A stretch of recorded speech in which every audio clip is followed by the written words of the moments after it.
In this episode, I'm going to bring you some value from my vacation in Paris.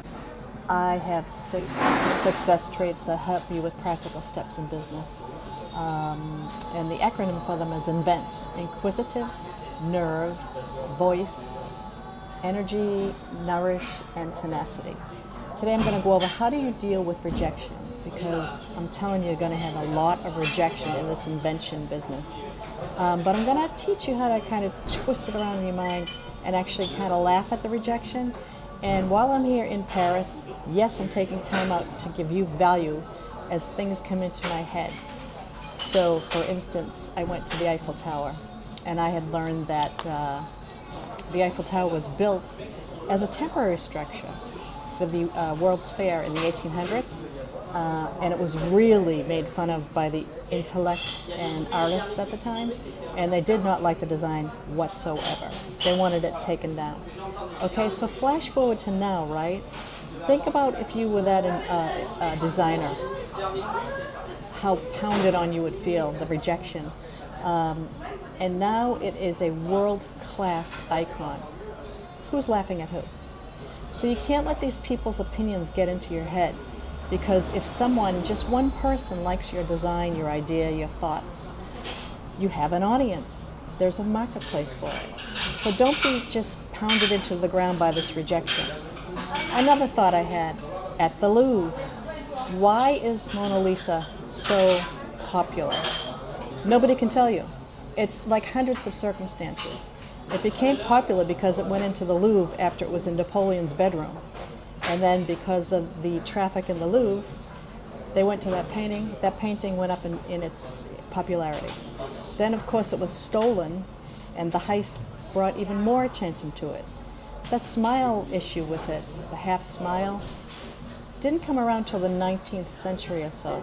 So, you know, a lot of people don't like that painting. Some people do. Everything's subjective. It's the same with your ideas.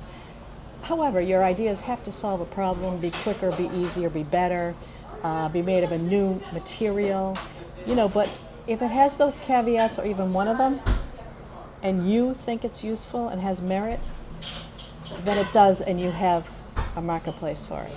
The market speaks for itself. When I was asking people about my car seat mirror, now I didn't ask a lot of people because I knew it solved a problem.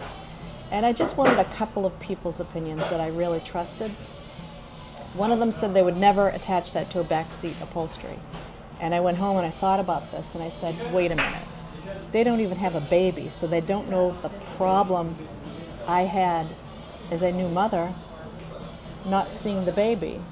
So, you know, again, when you're asking people's opinions, they're going to either want you to make it or they're not going to want you to make it for some reason or another, or they're not the correct end user.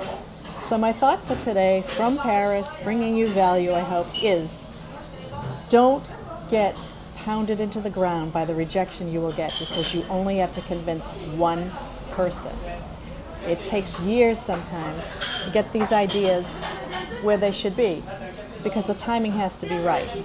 You know, I did think of a business model for, it was pretty much very similar to Uber years and years ago.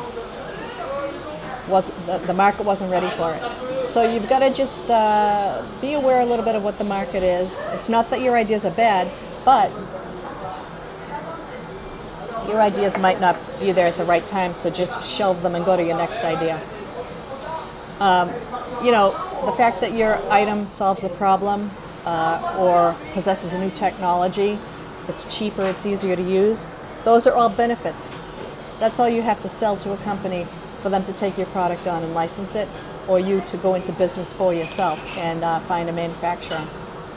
Hey, I was told by patent attorneys not to patent improvements I had on my initial idea. I was told by a buyer, the top buyer at Babies R Us, that my car seat mirror had merit, but that people wouldn't understand, in particular women wouldn't understand how to decipher my instructions on the box. Fast forward years later, it is in every single Babies R Us worldwide, among other stores. So, if I had let that guy who was having a bad day deter me, I wouldn't be where I am now. So please, please, when you get rejection, almost consider it fuel and almost say thank you to it or laugh at it, because it doesn't mean junk.